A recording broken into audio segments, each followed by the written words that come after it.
Hello, savvy listeners. I am excited you are taking the time to invest in yourself today. Savvy, the business podcast, will show you how your daily habits can create your own platform. Experts will share solutions and efficient tips to create a roadmap just for you. One thing that can make this happen: change your habits, change your success. Welcome to Savvy, the business podcast. Hey, savvy listeners, it's your girl Tracy. You know what time it is? It's time for a little coffee cup therapy. Get your coffee and come on in and join me real quick. So, I've been thinking, let me tell y'all something. Don't ever ask anyone's permission to pursue your dreams. You know why? Because your dreams belong to you, and they're important and they matter. And don't let anybody tell you any differently. Okay? Remember, you're the captain of your own ship, the author of your own story. So you are the one that's in charge to make these dreams a reality. So I say, work hard, dream big, and make those dreams a reality. You know that old saying, go hard or go home. So go out there and be awesome today, folks. Have an absolutely amazing day. Enjoy your coffee.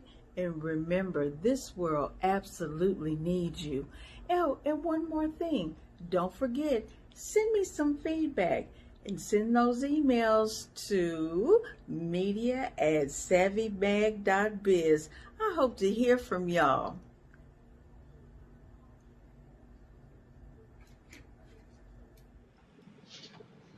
Hello, welcome to joining me on Savvy the Business Podcast. I am excited to have our guest on this morning. We are talking with Miss Jennifer Thornton, and she is a coach. And as always, when I bring coaches on, we're going to get into why she is the coach. I'm going to read you a little bit of her bio, and we're just going to jump on in as always. Jennifer has developed her expertise in talent strategy and leadership professional development over her exciting 20 plus years as an HR professional. She's led international teams across Greater China, Mexico, the UK, and the US to expand into new markets, managing franchise retailers, and developing key strategic partnerships, all while exceeding business objectives and financial results. The rapid growth of her consulting firm, 304 Coaching, has been largely due to Jennifer's unconventional approach to building innovative workforce development solutions. Nice. For companies who are facing breakthrough growth and accelerated hiring patterns. Such a great topic in the year of this world right now, I'm just going to say. So, thanks, Jennifer, for coming on and joining us today. Thank you for having me. It's going to be a great time. Absolutely. So let's just jump right in. Coach. There's so many people using the name coach. They're dropping the name. They're coach of this, coach of that. What separates you from every other coach out there, and why would they really call you Coach Jen? Oh my gosh, that's a great question. What a good starter. I think that what makes me different, unique, is that I have spent, many years in the corporate environment. And I've worked with all different types of teams. I've worked at all different levels. And so I have a lot of historical context of what it's like to work in teams, team dynamics, and what works and what doesn't work. And I've spent the last several years really studying the neuroscience of the mind and how does it take in language and conversations in the workplace. And then, all of that stuff makes some chemical reactions happen in our brains, and that influences our thoughts and our actions and our beliefs. And so really, I help people when I'm coaching an executive. We're doing the mental work of being an executive, and we talk a lot about fear and how do we instill trust and innovation in our teams. And we do it from a practical application standpoint. But again, we're also focusing on science and understanding how our language does impact people's beliefs and thoughts and reactions. Wow. So you said something in there about studying the brain and just the thought process of individuals. What made you decide to take it another level and say, you know what, I'm just not going to coach you, but let me understand the thought process and how do we get to certain areas? So I am a lifetime learner. And when I left my corporate job and decided to go out on my own and start my own company, one of the commitments I made to myself is every single year I will take a new program to advance my skills. And I think that if we're not learning, then I don't know what we're doing as humans. Like, how can we just not constantly be learning? And several years ago, I was in search of what was next for me and what was important to my clients, what was important to me. And I came across an incredible program called Mhm. Conversation Intelligence. And there are just a few of us in the world that are certified by Judith Glacier. She had spent 40 years studying the neuroscience of the mind in the workplace and its impact on the business results. And I just got the, came across it by chance actually, and thought this isn't great, and fell in love with her, fell in love with her teaching.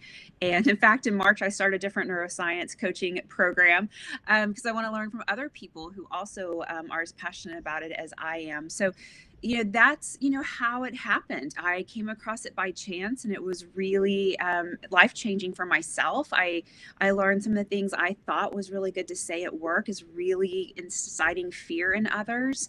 And, what we know about the brain, most of what we know about the brain, we've only discovered over the last 20 years. And if you think about how we were taught to lead, these practices have been around for more than 20 years. And so, how we've been taught to lead in the past oftentimes creates fear. Therefore, we're not getting the results that we want and desire. Wow. Yeah, absolutely. And speaking of fear, not only what the world went through in 2020, but the loss of jobs, the self esteem, I mean, just the mentality of everything happening. And it was absolutely nothing that could be done, or, as hard as you try to, find a job, provide for your family, or if you are a business owner, what, oh my God, what's going to happen, or and on the other side of it, it was some positive things for some people because they started a lot of businesses. Mm-hmm. So it was almost a year, not almost, it was a year of reflection for so many people, but they're getting to that point. So what would you say to someone on both sides of it? Great, you discovered this talent that you have and you push forward and started a business. And then on the other side, it's getting back into that workforce, changing your mindset, understanding some of those triggers to get you back up and going. So, what I would say, first of all, is fear is only a chemical reaction. There's actual no validity to it.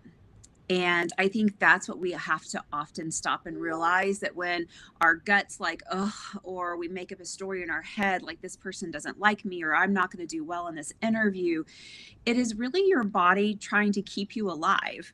And your brain has one job, and that is to keep you alive. And what that meant during our evolution was keeping you in the cave because it was safe in the cave, right? And it was also keeping you in a tribe because you couldn't fend for yourself. You couldn't provide food and shelter and water and heat and all that. You couldn't do it by yourself. And so we are hardwired to stay safe and stay in our comfort zone. And we're hardwired to stay within the people we know and our tribe that we know. Uh-huh. And fear, when that chemical response happens in our brain, what it's doing is telling us stay safe. And so when we don't go for that job that we might get, but we're not real sure, or we don't make that call to that networking partner because we're not real sure how they'll respond, it's Right. just our brain trying to keep us safe from rejection, safe from judgment. And what I would say is, when you have that feeling, just recognize it is just a chemical response. There is no truth. You will not get hurt. Wow. I like that. I like that.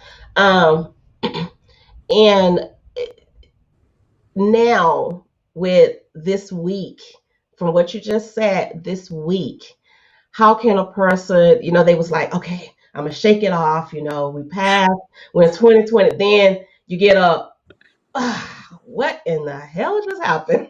Right? Mhm. So, what would you say to someone that's in that moment? Oh, what would I say to them?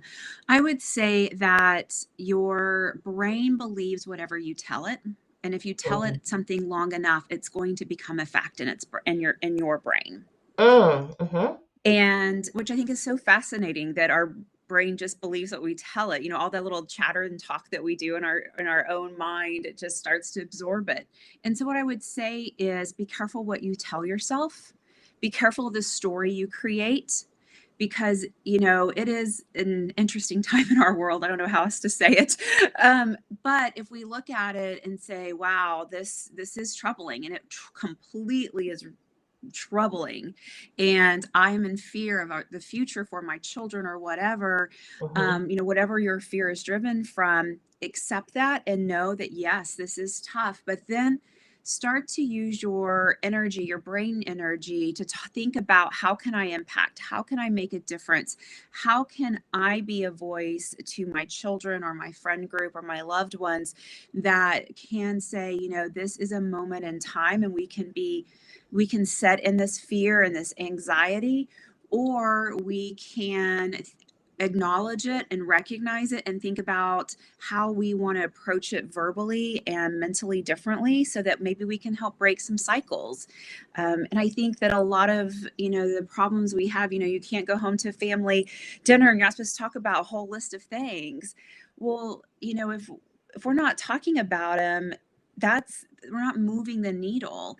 But how we talk about them is what's the difference. If you talk about it as in, these are my beliefs and they are the facts and you're crazy, and it's like, we're going to fist it out in the, living room, that's not productive. But if you go Mhm. into the conversations and you seek to understand their viewpoint, you seek to ask questions you don't know the answer to, which is a huge thing I teach. Ask questions you don't know the answer to. It's really hard to do that.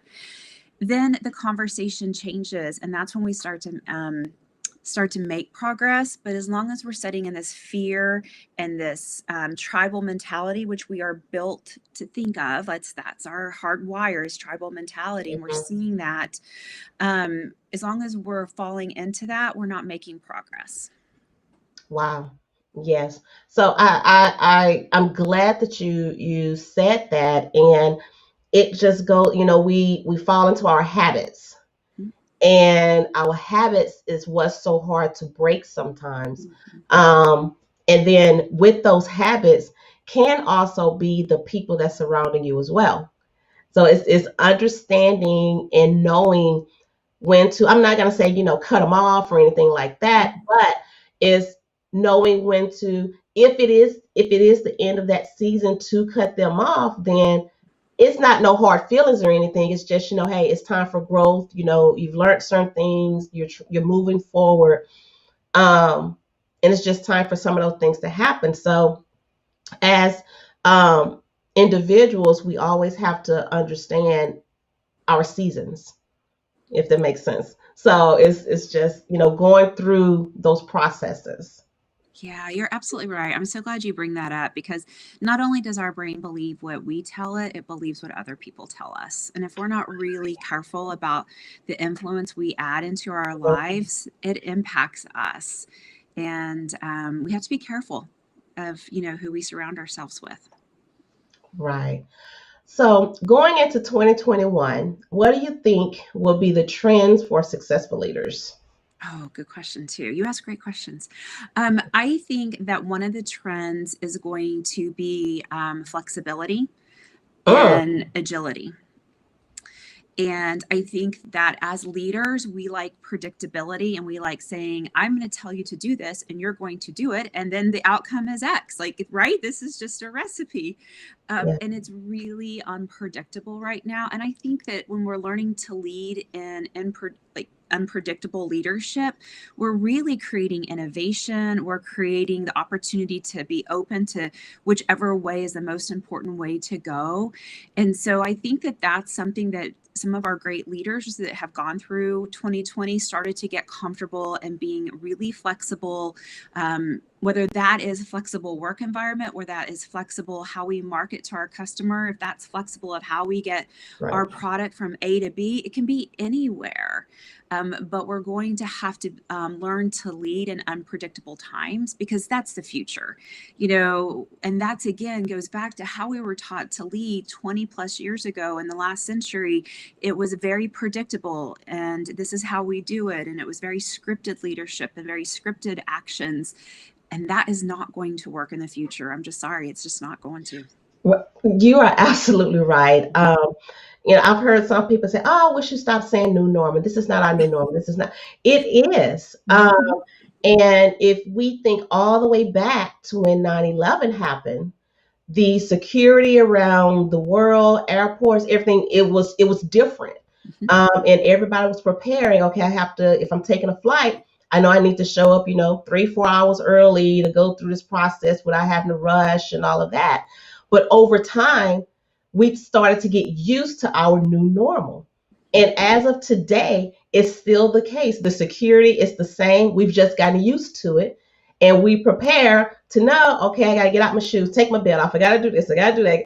So you're preparing so you could take your time to redress after you go through security and, gather all of your things and then start walking. So you know that you have to prepare for those things now. So we've gotten to that new normal. And now we're going to have a new normal. And it's going to be different for a lot of people, but there's also going to be overall new normal for everybody as well.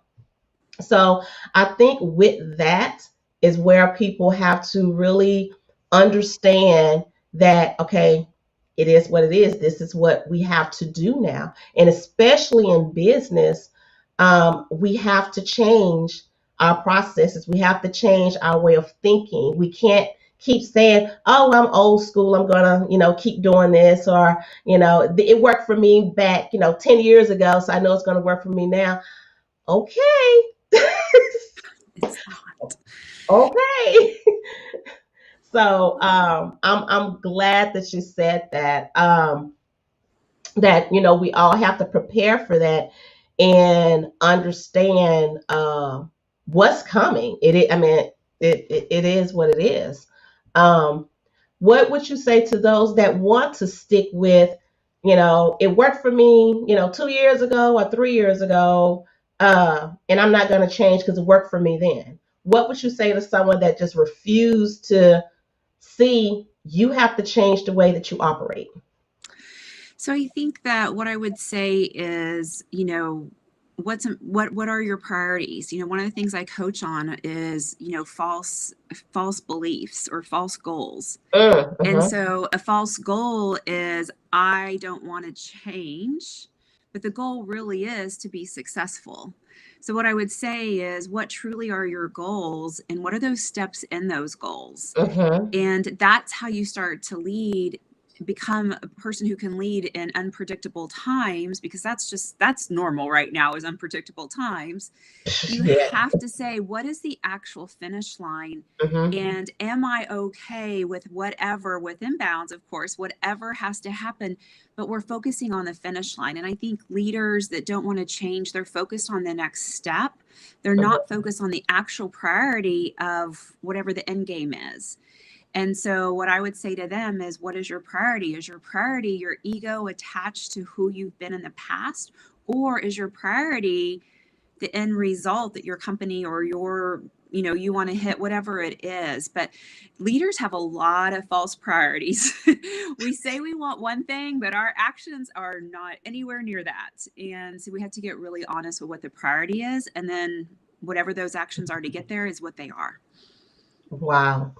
How do you approach behavior change differently than more professional development educators? So obviously, I'm very passionate about understanding the brain. And so I think that is something that is different in my approach. The other thing is, you know, we as, companies, and I did this when I was running, big HR teams, we would hire someone and we would have them come in and we'd throw a bunch of executives in a room for 3 days and we would expect them to come out new people like it was like an easy bake oven, and we just Uh, threw them in and set the dials and out they came exactly how we wanted them. right. It doesn't work. And it's just money out the window and it's wasting people's time. And so when I started thinking about adult education and adult learning and really changing how people lead in the work environment, I had to start to think about why it didn't work, because that's what's important to know. So I basically sat down and made a list of why traditional training hasn't worked in corporate in the past. And there's a long list of different things. And then I re-engineered it so that it addressed those issues. And so one of those issues is adults don't learn in big chunks. They can't sit in a room all day and do one task, right? They can't. You can't. I can't. Everyone listening, like, you have to sit in a chair all day. You're instantly like mad, which means Mhm. you're not using your prefrontal cortex, which means you cannot learn. So all of our education and the way we help organizations change behavior patterns is through drip content. If it's a 6 or 12 month program, we do 2 or 3 hour training at say at the beginning of the month. We give them implementation work, because if you're an adult, if you do not use what you've learned right away and actually apply it, then it won't stick. And so then we have people practice it. Then we come back and we talk about it and we debrief, and then we start to learn something new. And so instead of taking 3 days and shoving someone in where they're going to remember one out of a million things you taught them, we're spreading it out over time so that people can actually use it and reinforce it. We're also keeping people in the business. And in today's world, it's expensive to pull your top performers out of your business for 2-3 days at a time, a week. It's very expensive, and they're distracted because they're worried about their responsibilities. And so not only does this methodology help the adult learner actually retain and change, it also protects the business.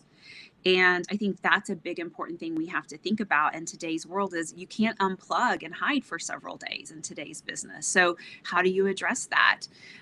We also are really passionate about coaching, because, leadership, I always say, is about 20% skill, about 80% mental.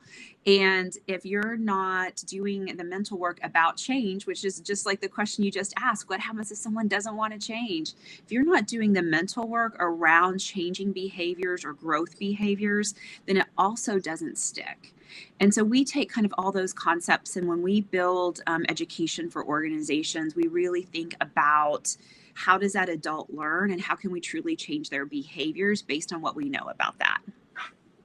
Wow. It's crazy how you're absolutely right with adults. We can't, sit for long. We have to, learn in small increments and, do the hands-on and all of that. And, we look at kids or a 5-year-old, their attention span is not that great. You got to do a little bit of time.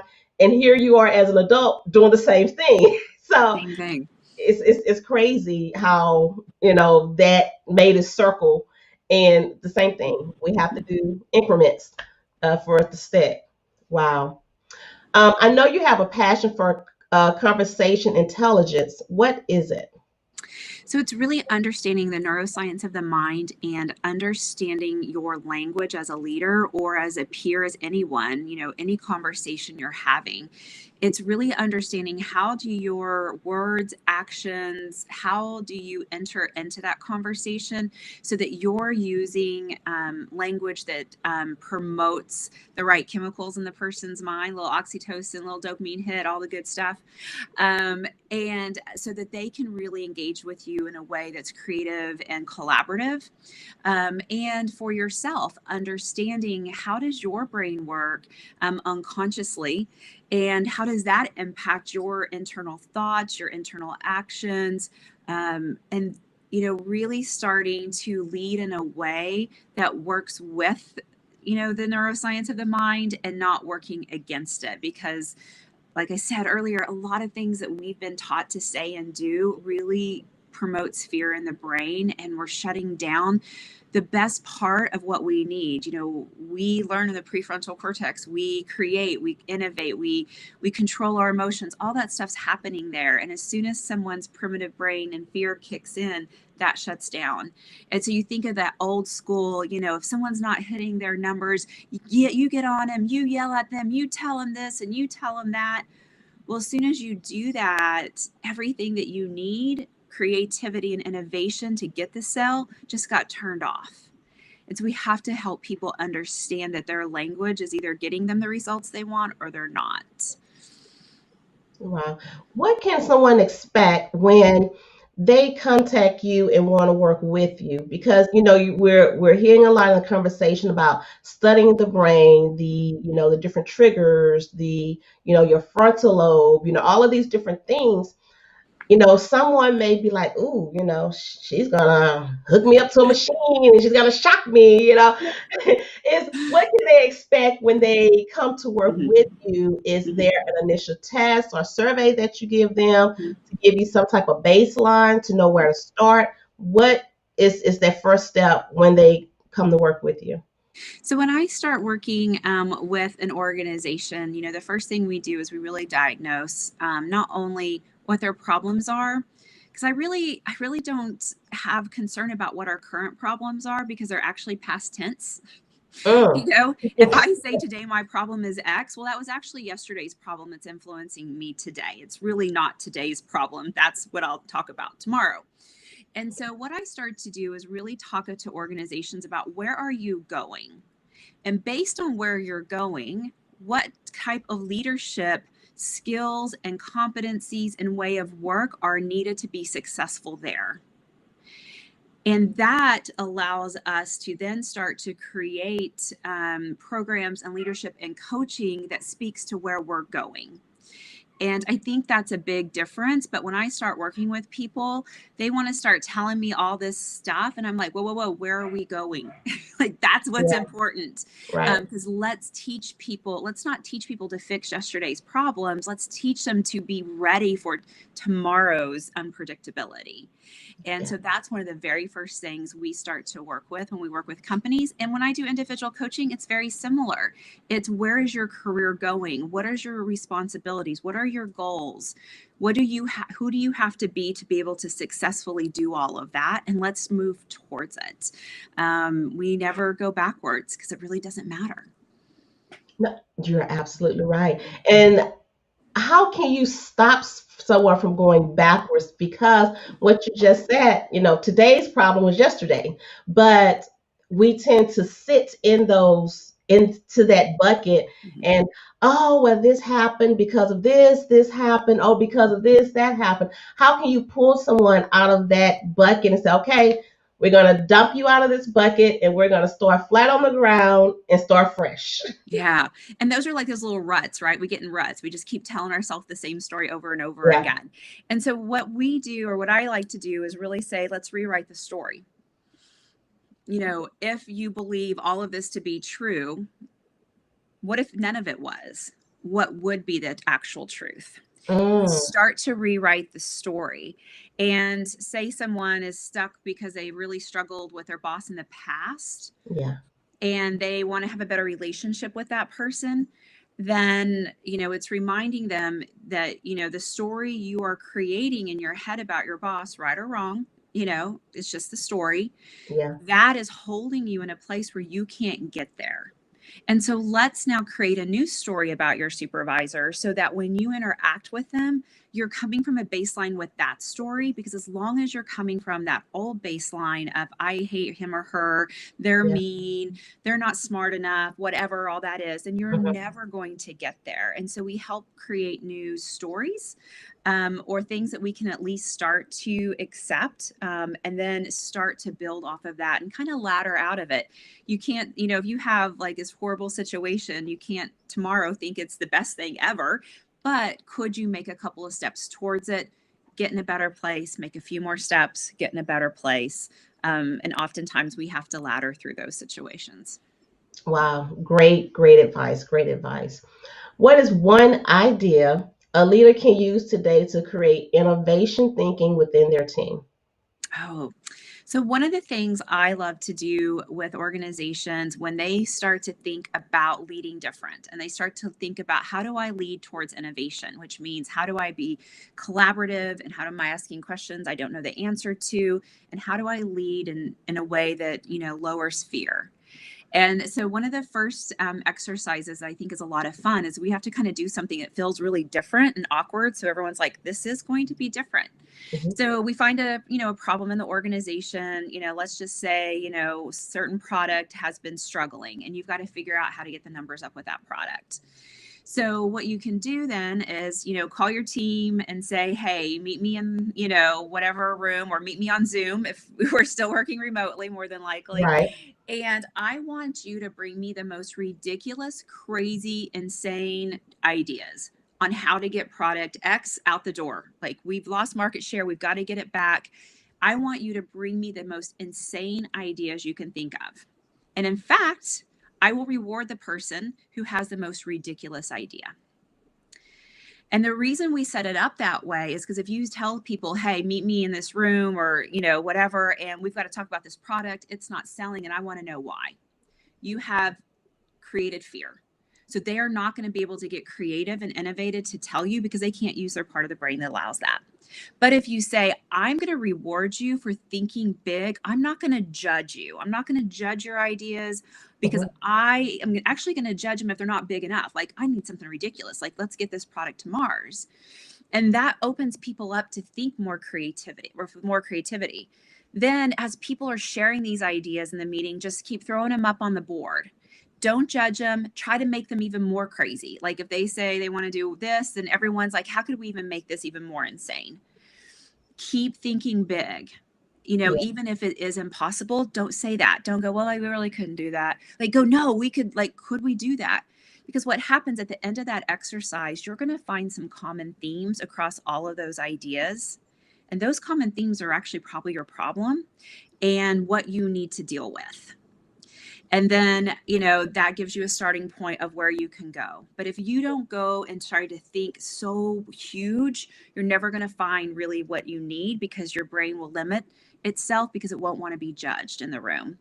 And then afterwards, as people are driving home and they're thinking, oh God, I hope I didn't say anything too ridiculous. Make sure you also reward people. It's probably just bragging rights for all their crazy ideas. Yeah. But send them an email afterwards or something and just say, I loved all of the ideas. You guys really stretched it this time. Love, as you think of more of these ideas, please continue to share them with me. That starts to create innovation in the workplace and starts to remove judgment from ideas to drive the business. Wow. Let's flip it on the other side. For an employee that is at a company and you have these bosses that's I'm the boss, I'm the boss, I'm the boss, and okay, everyone knows that. But you have people in that they understand their job, they are talented, they have these skills, they're self-taught or they've taken an online course, whatever the situation may be. But instead of just saying, oh, wow, I really have someone here that understands what's going on and I don't have to worry about, that person, they're actually giving me ideas to help move forward. What do you say to a person that's struggling with working with a boss like that, whether they're the owner of the company or they're just one of the executives, but you have that person that's constantly, pushing you down? It's almost like um, they're fearing like, okay, well, you can't look better than me. So what would you say to someone that's struggling with that? So what I would say is, those are tough situations, but there are some techniques that you can try. And even, some of those most, kind of tyrant bosses out there, there's always one person in the company that seems to can tell them the truth and they don't respond poorly to that person. And everyone's like, why can that one person say it, but no one else can, right? It's because they've Yeah. created a different relationship with that person. And so what you have to do is create a different type of relationship and you have to come at it from a point of curiosity and getting them curious in what you know.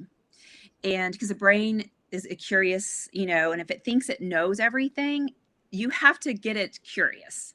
And so, if you know why a product isn't selling, or why there's a problem at the company, but you are scared to tell your boss, but you can make a difference, and you're afraid that he or she's just going to go off on you. So you are Uh-huh. choosing to be quiet.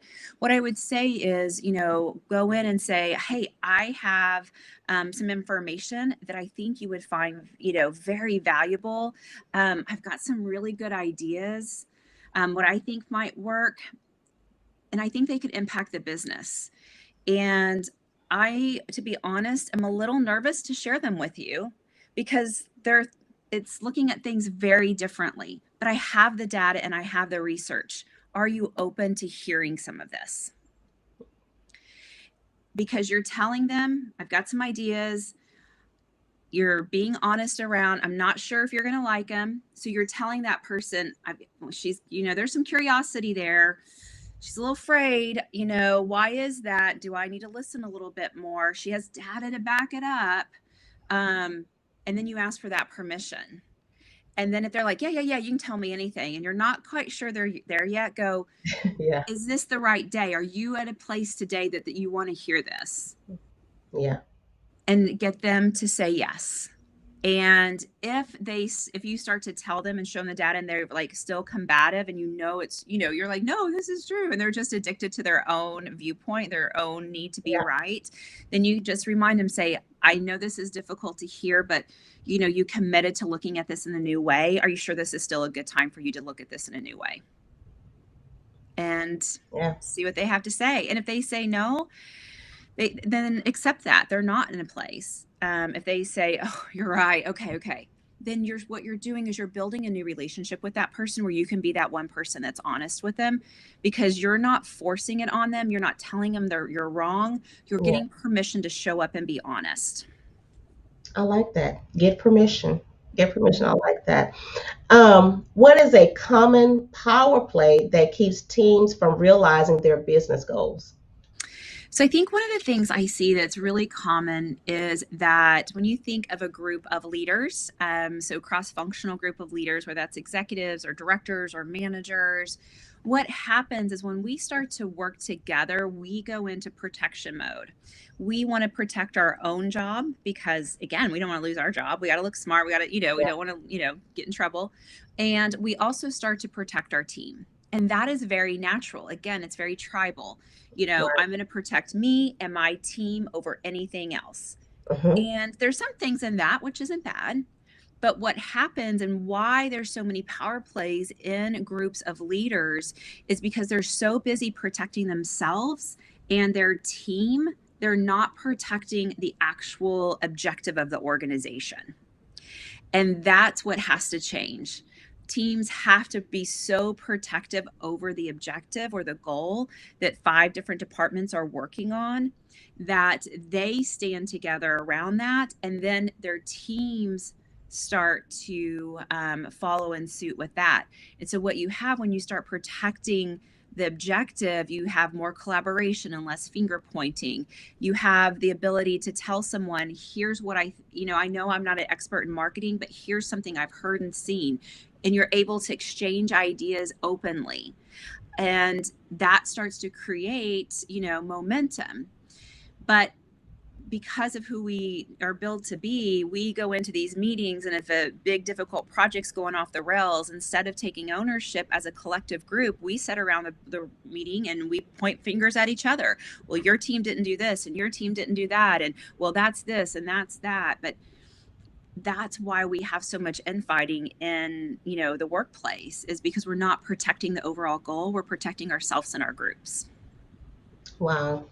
We could go on and on and on with this conversation. I told you we were going to have fun as Texan girls. Yeah.